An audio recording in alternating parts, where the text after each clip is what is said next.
Olá, meus irmãos, minhas irmãs. Setembro é um mês especial. É aniversário do LEFA, o Lar Espírita Francisco de Assis. Estamos completando 27 anos e nós preparamos um mês com muitas atividades. No primeiro domingo, dia 3, vamos receber a Aimee e a Lene, de Brasília, uma palestra musical. No dia 10, Maxilânio Lacerda, de Brasília, vai falar sobre o sentido da vida à luz da doutrina espírita. No dia 17, Desi Vêncio, de Goiânia, vai palestrar o tema Espiritismo na Fé. No dia 24, Márcia Ramos, presidente da Federação Espírita do Estado de Goiás, vai falar de A Alegria de Ser Espírita. Teremos programação virtual também. No dia 4, segunda-feira, às 8 horas da noite, teremos o podcast com Emídio Brasileiro e Gerlon de Almeida. Já na segunda-feira, dia 11, vamos receber o jornalista Anderson Pancieri e o delegado Manuel Vanderick. No dia 18, segunda-feira, às 8 horas da noite, vamos acompanhar o programa Espiritismo com Kardec Especial, no comando do nosso irmão Gerlon de Almeida. Não acabou não. A partir do dia 1º de setembro, teremos o Meio Minuto LEFA especial, diariamente às 10 horas da manhã, em nossas redes sociais, Instagram e YouTube. Tá vendo só? Estamos preparando tudo com muito carinho para você. Venha comemorar com a gente os 27 anos do LEFA, Lar Espírita Francisco de Assis.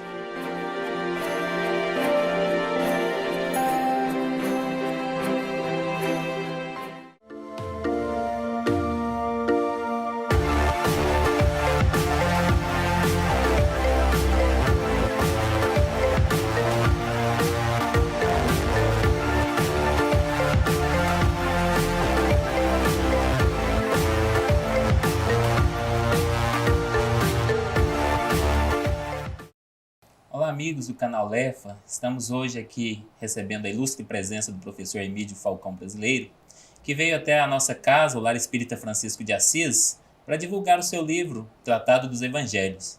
Nós aproveitamos então hoje para gravar com ele esse podcast, um podcast de uma forma mais natural, mais extrovertida, para a gente bater um papo com ele e conhecer melhor a trajetória dele. Antes de iniciar, nós vamos fazer a prece inicial para pedir as bênçãos de Deus para que esse programa encontre cada coração aberto para receber a mensagem do Senhor. Senhor Deus, nosso Pai de amor e bondade, aqui estamos mais uma vez envolvidos nesse esforço de propagar o Evangelho do Senhor, do vosso Filho bem-amado. Para tanto, pedimos a assistência dos bons espíritos, emissários do Mestre, para que nos intua, para que dirija nosso programa da parte espiritual e que sejamos instrumentos da paz, instrumentos do amor. Em nome de Deus e em nome de Jesus, damos início aos trabalhos desta noite. Então, nós já estamos iniciando os nossos trabalhos, apresentando o professor Emídio Falcão Brasileiro, professor de Direito, jurista, com pós-graduação na área, e um grande expoente da doutrina espírita no nosso estado. É com muita satisfação que nós o recebemos aqui na divulgação do seu livro, o Tratado dos Evangelhos, que nós também já aproveitamos para mostrar para os nossos ouvintes, que tenham interesse de se aprofundar no conhecimento da obra do mestre. Então aqui, hoje nós estamos aproveitando a vinda do professor à nossa casa para conhecer melhor a sua trajetória, Ele também, além de ser escritor, de ter as obras, ele também profere palestras aqui no Brasil e fora do Brasil, e também tem uma ação no apostolado de Jesus muito marcada na divulgação de temas voltados à mediunidade. Seja bem-vindo, professor, é para nós uma grande satisfação tê-lo aqui conosco. Obrigado pela oportunidade, desejamos a todos muita paz, muita luz, e para mim um motivo de muita alegria estar aqui. Muito obrigado, Gé. Muito obrigado, nós que agradecemos. Professor, para iniciar, assim, eu queria que o senhor falasse um pouco sobre como é que foi o início da trajetória do senhor aqui no Espiritismo, no movimento espírita, né? Se o senhor já nasceu em família espírita ou se veio a conhecer depois a doutrina espírita, né? Enfim, como é que o senhor ingressou e, assim, alguns fatos interessantes, né? Que eu acho que todos nós temos algumas passagens mais marcantes na nossa vida no que diz respeito ao nosso ingresso ou mesmo a forma como nós mais nos aprofundamos e falamos, não, é aqui mesmo que nós vamos ficar no movimento espírita. Eu fui coroinha, ajudei o padre da cidade onde eu nasci, Irará, uma cidade que eu diria ecumênica. Eu frequentei a igreja católica, igreja evangélica e também a centro espírita ao mesmo tempo. Domingo de manhã eu ia para a igreja, à tarde eu ia para a igreja batista e à noite ia para o centro espírita. Então eu desconhecia qualquer tipo de rivalidade entre religiões. Depois, é evidente que eu fui chegando à juventude, eu fiquei mais ligado ao trabalho do movimento espírita, mas nunca me distanciei do pastor Joel, do padre Bruno, que eram pessoas idôneas, pessoas muito boas, e nascemos aí. Foi o amor que me levou à doutrina espírita. O amor, a condição de buscar uma religião, de buscar uma doutrina que me respondesse a muitas perguntas. Lendo o Livro dos Espíritos, eu encontrei várias respostas para vários questionamentos que, infelizmente, outras teorias, outras teologias não nos oferecem. Mas cada um, evidente, como Allan Kardec diz, religião boa é aquela que faz do ser humano um ser humano melhor. A doutrina espírita me tornou uma pessoa melhor. Me ajudou, me transformou e especialmente me ajudou a encontrar respostas que até então, em outro segmento religioso, eu não encontrava. Muito bem. Professor, desculpa a minha ignorância, mas Irará fica onde? Cidade da Bahia. Da Bahia. Né? Cidade da Bahia. Eu tinha 6, 7 anos quando eu participava das atividades religiosas. Sempre a atividade religiosa me atraiu. Né? Então foi lá, cidade é interessante boa. Que eu tenho outros amigos de outros estados, né? E até recentemente, conversando com uma amiga que é do Rio Grande do Sul, ela disse que lá o espiritismo parece que, pelo menos na visão dela, não se impunha como uma religião separada das outras. E de repente as pessoas participavam de cultos na igreja e em outros dias da semana iam para a casa espírita sem nenhum dilema íntimo, né? É interessante ver essa dinâmica do movimento espírita como difere, né? Parece que aqui em Goiás, pelo menos, até um pouco tempo atrás, sofria mais preconceito, né? As pessoas espíritas, né? E sempre foi mais separado, assim, né? Não tinha esse ecumenismo, né? A família no interior é mais fácil haver essa união, haver essa confraternização. Todo mundo se conhece, né? Então, eu senti esse ecumenismo desde a infância. Agora, com o passar do tempo, a gente vai percebendo as distâncias. Veja como existe a guerra das religiões. Até pouco tempo, das 33 guerras que existiam no mundo, 32 eram por causa de conflito religioso. Como o conflito religioso pode atrapalhar o encaminhamento de uma humanidade. Sim. Agora, quando existe o respeito, quando existe o carinho, e especialmente um cuidado em não atingir a fé do outro, fica muito mais fácil conviver.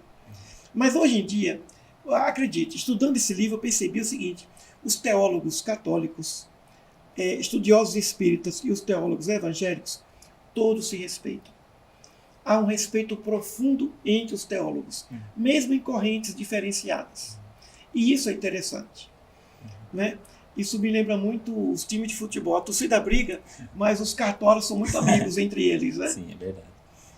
Aproveitando o gancho, professor, como você fez esse estudo detalhado sobre a obra de Jesus, eu queria que você falasse um pouco da sua perspectiva sobre nesse assunto de como há tantas pessoas que se auto-intitulam cristãs hoje e que, ao mesmo tempo, no seu dia a dia, propagam ideias ou valores, ou mesmo ações que diferem tanto da proposta de Jesus, de amor ao próximo, de perdão, né? E nós vemos com pesar tantas pessoas fazendo um certo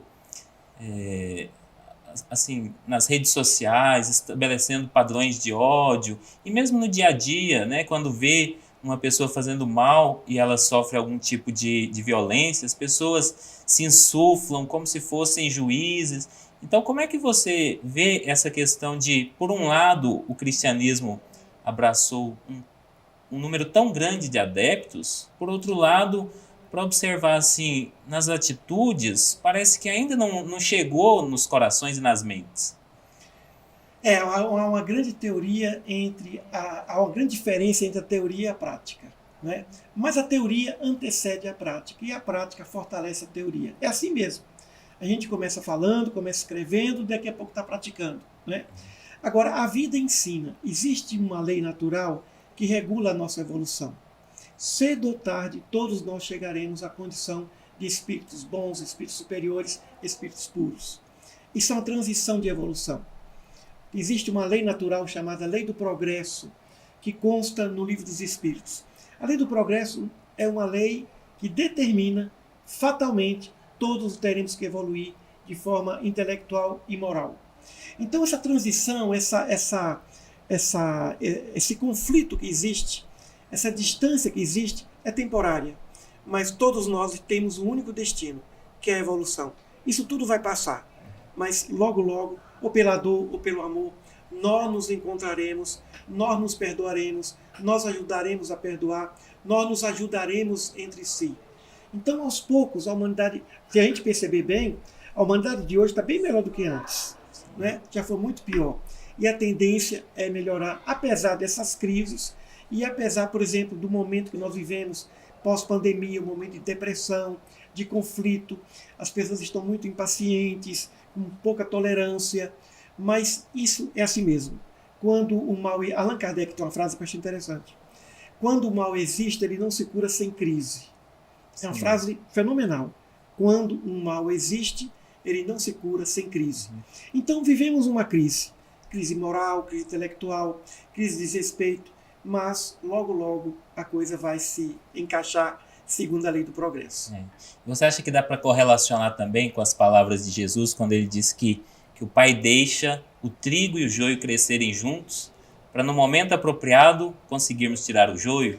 Exatamente. O joio dos enganos, das ilusões, né, da sensação de superioridade, mas o trigo da essência, que somos todos nós filhos de Deus, o trigo de que todos nós somos irmãos, o trigo que um deve ao outro, a obrigação de ajudar, de socorrer, ou seja, o trigo da caridade, né?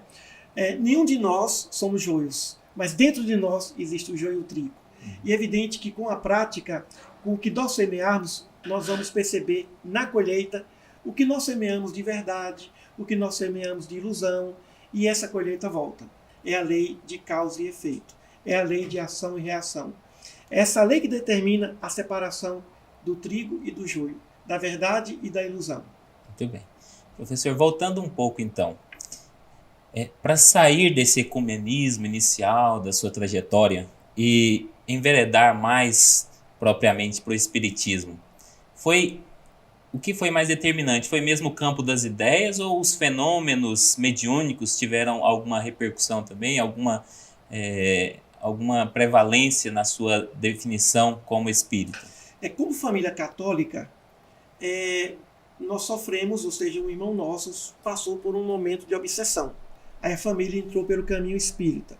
E eu levava meu irmão ao centro espírita para tomar passe. Mas, pessoalmente, foi a leitura do Livro dos Espíritos, foi a consciência do que era o espiritismo que me fez ser espírita. E também é evidente que o acolhimento daquelas pessoas do centro espírita, o carinho que as pessoas tinham por nós, né? A acolhida é fundamental também. Então, juntando a sabedoria da doutrina com o amor dos irmãos, eu fiquei com a doutrina. E como é que você avalia hoje em dia no cenário do movimento espírita? Você acha... Qual o papel que você acha que a mediunidade, os fenômenos mediúnicos ainda têm? Ou se seria mais pelo lado intelectual que o espiritismo vai ganhando espaço? O espiritismo vai ganhar espaço pela fraternidade, pelo amor. É o caminho, o amor preconizado por Jesus. Evidente que a mediunidade sempre será uma referência. Não temos como viver na Terra sem os fenômenos mediúnicos. A luta, a atividade mediúnica sempre vai existir. A busca pelas verdades também. Mas o amor vai ser fundamental. Ou seja, o acolhimento às pessoas. Há muita gente sofrendo, querendo ser ouvido, querendo acolhimento, querendo carinho. A gente percebe que Jesus acolheu a todos. E como ele disse, que se ele não operasse aqueles sinais de cura, as pessoas não o ouviriam, nem acreditariam nele. Então a missão nossa do Espírito é acolher aquele que sofre. É levar o consolo, a caridade, o espírito da fé em cada coração. Esse é o futuro, evidente, de todas as religiões, inclusive naquelas que não são cristãs. Mas agora mesmo eu vim do Egito, e com que carinho nós somos tratados lá. Como os egípcios são pessoas carinhosas, bem-humoradas, e são muçulmanos, não são cristãos. Como nos trataram com profundo respeito. Impressionante. Então, esse é o futuro de todas as religiões. O acolhimento entre si, eliminar a dor da face da terra, eliminar o sofrimento, a injustiça, e fazer com que a alegria de estar aqui nesse planeta seja um elemento motivador para a nossa evolução espiritual. Certo. Até fugindo um pouco, professor, do tema básico, né, do nosso podcast, mas suas palavras me ensejaram uma dúvida antiga que eu tenho.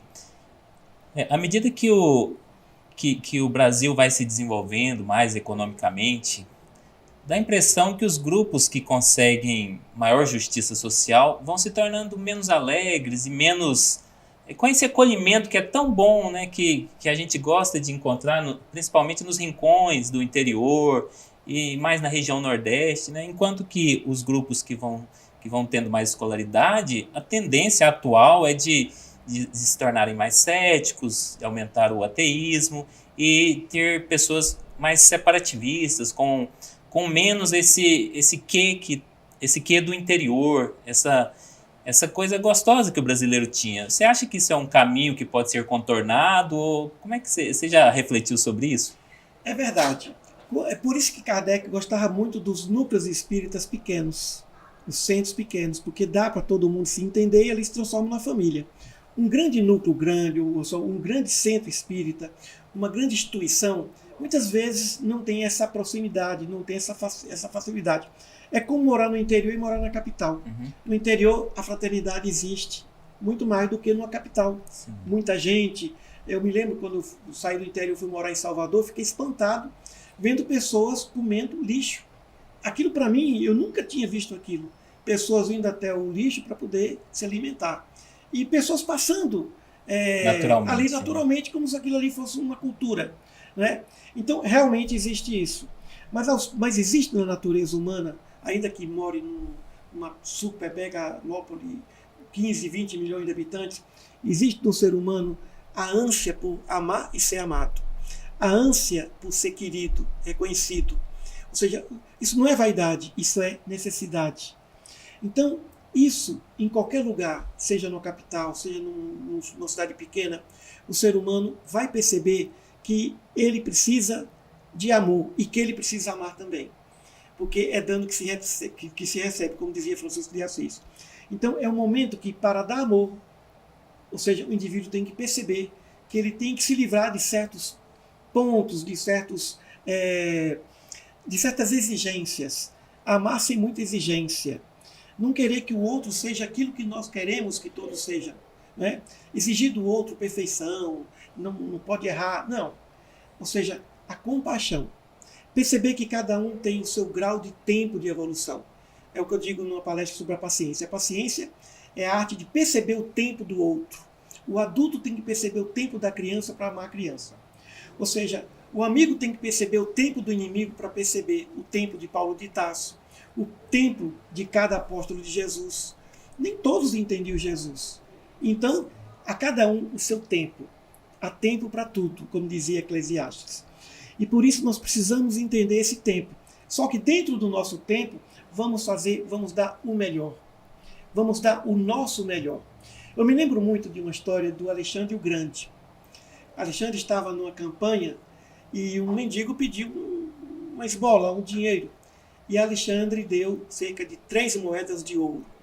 Depois de alguns metros, o general que estava ao lado dele falou: mas Alexandre, você não acha que uma moeda de prata era suficiente? Mas você deu 3 moedas de ouro. Ele falou: Alexandre, não dá moeda de prata. Alexandre dá moeda de ouro. Estamos daqui para dar o nosso melhor. Estamos daqui para dar o nosso ouro para as pessoas. Quando nós percebermos isso, nós vamos ser menos econômico na arte de amar, menos econômico na arte de perdoar. Estamos aqui para dar o nosso ouro. Vamos dar o nosso melhor. E essa é a proposta de Jesus. Dê o seu melhor. Porque quando nós oferecemos o que há de melhor em nós, pronto. Ah, mas não foi suficiente. Bem, não foi suficiente, mas aí é outra coisa. Eu dei o melhor. Eu fiz o meu melhor. Eu dei o melhor que pude. Se você faz o que você pode dentro de todos os limites, você realmente atingiu a sua missão na Terra.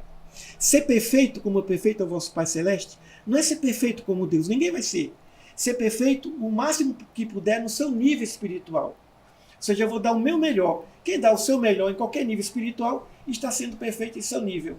E com isso vai alçando outros níveis de evolução superiores.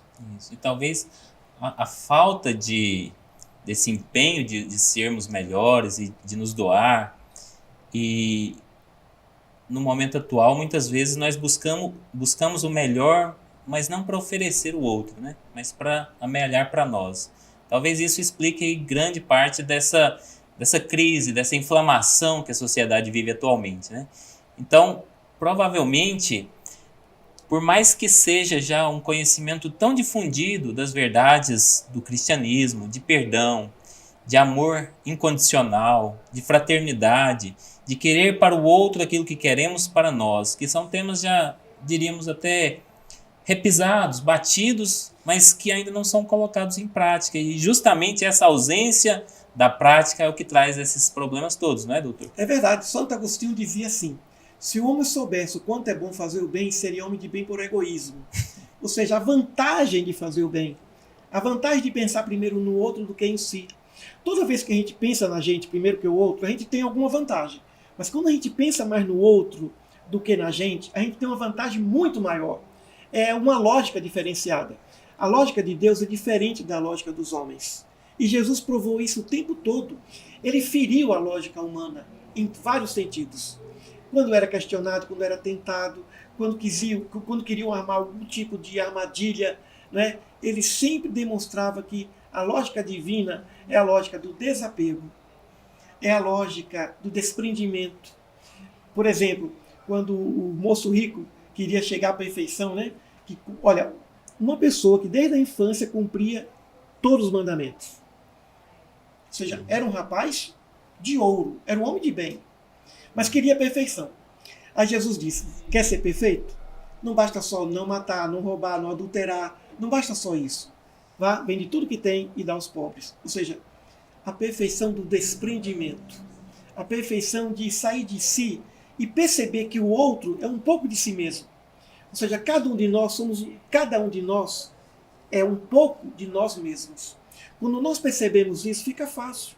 E quando nós fazemos isso, é impressionante. Eu conheci um homem que dizia o seguinte: eu dou esmola para aquele mendigo, não é por causa dele, é por causa do anjo da guarda dele, que está vendo e vai me ajudar. Eu falei: você é interesseiro mesmo, né? Falei: pois é, porque às vezes a gente olha para ele assim e não sente muita confiança, mas o anjo da guarda dele está vendo. Eu falei: boa técnica, né? Para sair um pouco do egoísmo. É, isso mesmo. Você falando, eu me lembrei daquela outra passagem em que o jovem se aproxima de Jesus, que já tinha uma certa autoridade ali no meio, né, depois do seu apostolado, né? E ele fala: mestre, fala para o meu irmão dividir comigo a herança. E Jesus, em vez de se envolver e tentar buscar ali uma justiça, naquele momento ele diz: quem me constituiu juiz para fazer vossas partilhas? Né? Acautelai-vos de não manter ambição. Né? Então, mais uma vez, Jesus mostrando realmente como ele veio quebrando os nossos paradigmas. Ele que sempre pregava justiça, naquele momento ele disse: olha, mais importante que a justiça é o amor e o desprendimento. Doutor, então, a proposta do livro, né, eu ainda não li, mas pelo que eu estou percebendo, é no sentido de reforçar a mensagem de Jesus, né? Não é nada assim mirabolante, de uma revelação espiritual, que é alguma coisa chocante, mas sim detalhar mais para tornar aplicável no nosso dia a dia. É isso mesmo? A grande descoberta, o grande objetivo desse livro é fazer com que o leitor sinta o amor de Jesus por ele. Sentir o amor de Jesus por ele. Esse é o objetivo. Por quê? Não basta apenas estudarmos as palavras de Jesus. É preciso saber a atitude dele. Depois que ele foi crucificado, ele apareceu várias vezes. Uma dessas aparições, ele estava no mar da Galileia assando pão e peixe para os discípulos. Eles estavam pescando e Jesus ali cuidando, fazendo sanduíche, assando pão e peixe. Quando os discípulos chegaram, ele distribuiu. Ou seja, como é que uma pessoa que passou por tudo aquilo e repete uma prática que fazia, porque o que ele fez, ele já fazia antes. Alguém pode imaginar Jesus sendo cozinheiro, assando pão e peixe para dar para os discípulos? Ou seja, é de uma humildade, é de uma simplicidade, é de um carinho, é de um amor, assim, realmente indizível, indescritível. Então, os ensinos de Jesus nos levam à sabedoria. Mas os exemplos de Jesus nos levam à santidade, nos leva à angelitude, nos leva à paixão, nos leva ao amor. As atitudes dele são maiores, infinitamente maiores do que as lições dele. E precisamos entrar nesse amor, perceber esse Jesus, imaginar esse Jesus. Muitas vezes eu ia escrever, não sabia o que escrever, eu me imaginava na cena. Quando eu saía da cena, eu já sabia o que eu ia escrever. Né? Então, vamos ler essa obra e trabalhar um pouco com o lado direito do cérebro, imaginando não apenas suas palavras em nossas vidas, mas suas atitudes, porque aí gera paixão, aí gera fidelidade, aí gera discipulado. Isso mesmo. Lembrei em uma ocasião que a gente estava em uma palestra espírita e por coincidência também tinha um pastor que foi convidado, pastor da Igreja Batista, e assim, eu confesso que não me lembro nada da palestra espírita, mas uma palavra que o pastor disse, já faz uns 5, 6 anos, está marcado em minha memória até hoje, que foi quando ele disse: você conhece Jesus? Porque quando a gente vê as pessoas, alguma celebridade, a gente está acostumado, a gente pode saber algum detalhe da vida dela, mas a gente realmente não tem convivência. A gente não conhece como a gente conhece nosso filho, nosso pai, nosso irmão. Então eu espero, professor, que realmente esse livro traga para todos nós que vamos ler essa proximidade com o mestre, no sentido de depois de lê-lo, né, e várias vezes eu imagino que podemos ler, sempre teremos um ensinamento novo, que nós tenhamos essa proximidade, essa intimidade com Jesus, a ponto de um dia dizermos que esse livro nos ajudou a conhecer Jesus. Exatamente, esse é o objetivo. Maravilha. Então nós agradecemos ao professor, a sua presença, a disponibilidade, né, dessa obra que está aí para os nossos ouvintes, né, quem se interessar. Eu imagino que seja de grande utilidade, porque muitas vezes nós dedicamos tanto esforço em coisas que vão trazer algum benefício passageiro para a nossa vida material, mas dedicamos pouco interesse às coisas que realmente vão ter diferença na nossa vida, que vão ser um divisor de águas na nossa vida espiritual. Então, meu convite a todos vocês seja por meio desse livro, seja por meio do próprio Evangelho de Jesus, mas que nós empreguemos mais esforço naquilo que realmente importa, o nosso espírito que é eterno. Agradeço, professor, a sua presença, agradeço a disponibilidade também de participar aqui e colaborar mais uma vez com o nosso canal, e já passo a palavra para suas considerações finais. Eu agradeço o convite do Dr. Sebastião, esse bate-papo aqui entre nós, agradeço a todos aqui, e dizer que estamos sempre às ordens, ao serviço do Cristo. E dizer que não percamos a oportunidade de vivermos cada dia como se fosse único, o dia de hoje, darmos o nosso melhor. Ainda que passemos um dia descansando, mas dando o nosso melhor. Vivermos de forma concentrada, não perdermos tempo com coisas que não dizem respeito a nós, não dizem respeito à nossa evolução espiritual. E realmente, o Tratado dos Evangelhos é um comentário, é um estudo à luz da doutrina espírita. Ou seja, tentamos juntar duas coisas maravilhosas, duas luzes, o Evangelho de Jesus e o Espiritismo. Ou seja, dois legados do próprio Mestre, a sua herança, né? Para que nós realmente possamos, quando saímos daqui, fazemos como o apóstolo Paulo, né? E dizer, Senhor, Senhor, estou aqui. E aquele final do Paulo Estevão, quando Paulo encontra com Jesus, e Jesus disse assim para Paulo: sim, Paulo, ser feliz, porque é da vontade do meu Pai que os mártires e verdugos entrem no meu reino. Então, nós temos que entrar no reino de Jesus. Estamos aqui para isso, para seguir esse caminho.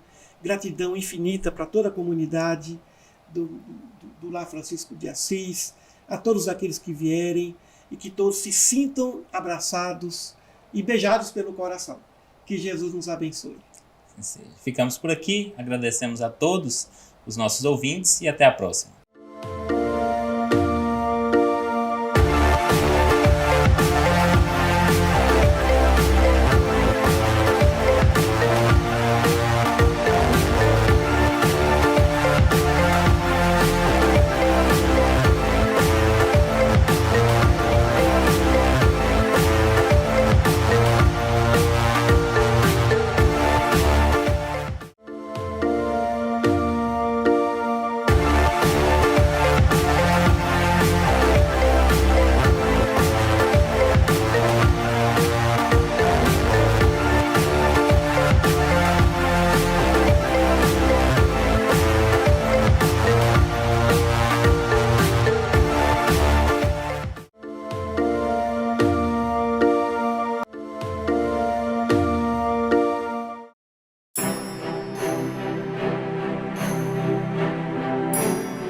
Olá, meus irmãos, minhas irmãs. Setembro é um mês especial.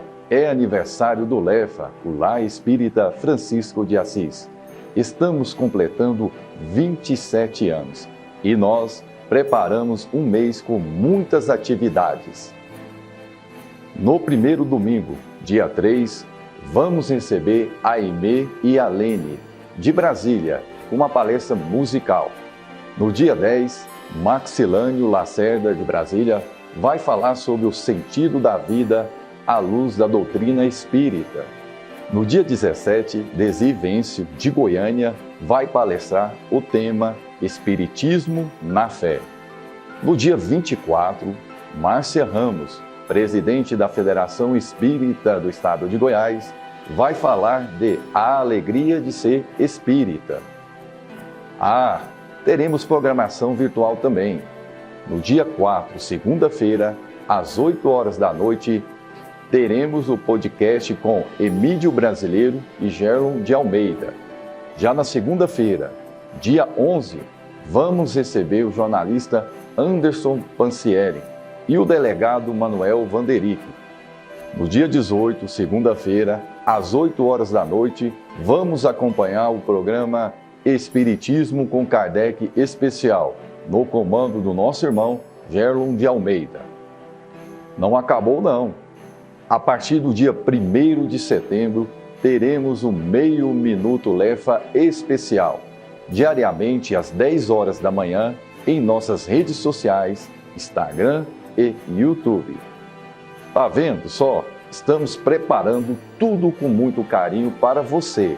Venha comemorar com a gente os 27 anos do LEFA, Lar Espírita Francisco de Assis.